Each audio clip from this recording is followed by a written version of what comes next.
This gas attack, filmed in 1917 by German soldiers on the Western Front, is part of Reel 2 of a wonderful collection of raw footage showing the experiences of frontline soldiers. If you like this type of raw footage, please go ahead and subscribe to the channel. It's worth it, I promise. Eine Bergstellung in den Vorgässen. Winter 1917. In 1917, the situation in the Vosges Mountains in northeastern France was characterized by a static yet harsh and challenging front line with no major offensives. Following the brutal and largely futile battles of 1915, both the French and German armies decided that the mountainous terrain made large-scale offensives too costly. The front line, which largely followed the main ridges of the mountains, remained mostly unchanged from late 1915 until the end of the war. The focus shifted from major attacks to holding positions, constructing elaborate fortifications, and engaging in localized fighting and trench raids. The rugged, high-altitude environment presented unique logistical and survival challenges. Soldiers endured bitter cold, deep snow, and constant rain that turned the ground into quagmires. Frostbite and exposure were constant threats. Both sides built extensive networks of trenches, bunkers, and observation posts to protect their positions in the harsh environment. Verdemen einer Sape. Between December 1914 to January of 1916, the Vosges Mountains was a major site of intense, bloody fighting and extensive underground warfare. German military sappers were involved in offensive operations, digging extensive tunnel systems, or SAPs, beneath no man's land and under enemy trenches and fortifications. Once a tunnel reached a point directly beneath enemy positions, sometimes at depths of around 17 meters, sappers would place massive charges of explosives in a mine chamber. The coordinated detonation of these mines served as a devastating prelude to an infantry attack, destroying anything above, killing or stunning the enemy defenders, and creating large craters that could be used as forward positions by the attacking infantry. Sappers also engaged in countermining, attempting to locate and destroy enemy tunnels using listening devices, geophones, or by flooding the tunnels or using small charges to collapse the enemy workings. These sappers are blocking off a trench passage and using a blanket to hinder the spread of gas. Notice how everyone is equipped with a gas mask, and there's an extra one hanging to the right. Vorbereitende Gasabwehr.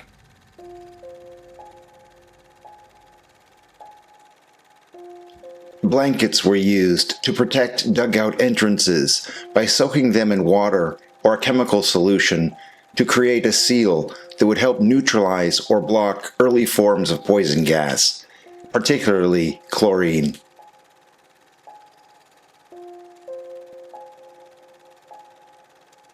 Artilleriebeobachter im vorderen Graben.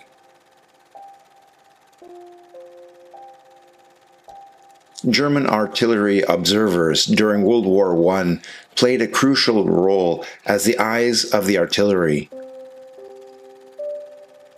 directing fire support, locating enemy positions, and ensuring accuracy in an era of indirect fire where the guns were often hidden from their targets. German doctrine tended towards empowering observers with the authority to order fire, making them highly valuable assets and high-priority targets for enemy forces, especially snipers. Their effective cooperation with infantry was critical to the success of both offensive and defensive operations. These observers are plotting strikes for an artillery gas attack.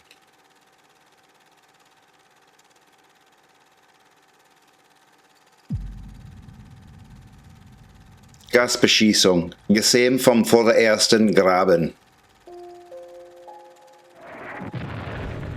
While the French had experimented with tear gas grenades as early as 1914, the world's understanding of war was about to be permanently altered by industrial chemistry. On April 22, 1915, at the Second Battle of Ypres, German forces, guided by chemist Fritz Haber, opened the valves on 5,700 cylinders of pressurized chlorine gas.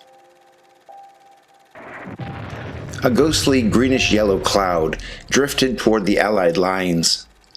Soldiers having no masks watched in confusion until the air turned to acid. Chlorine reacts with the moisture in human lungs to form hydrochloric acid, effectively drowning the victim from the inside.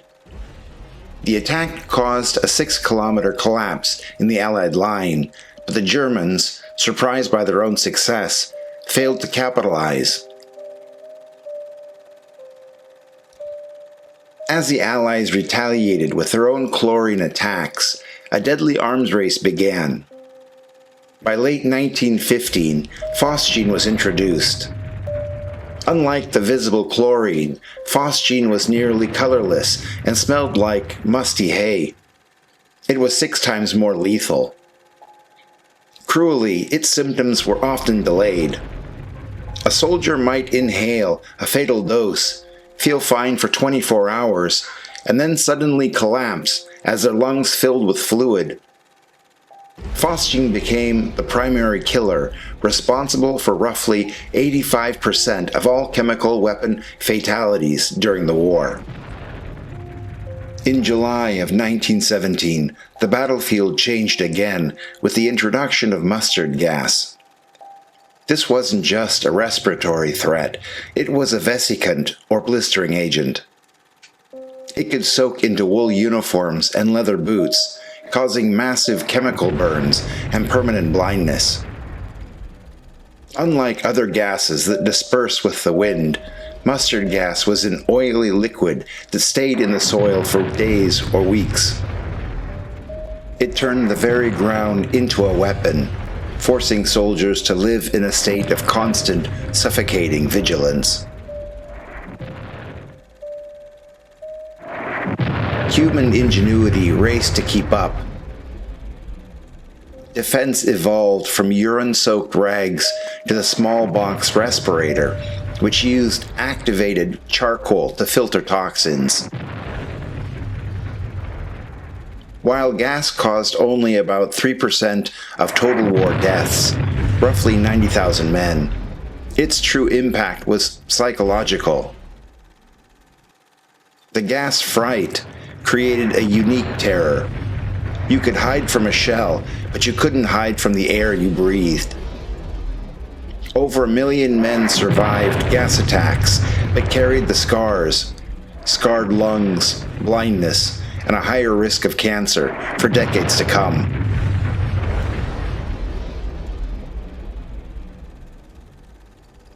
Graben im Trichterfeld.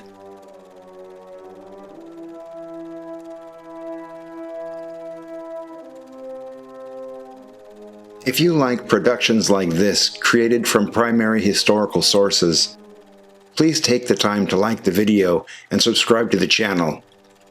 Patreon supporters get regular access to exclusive footage that can't be shown here. Open a free account on our website military1945.com and stay informed. Thanks for watching.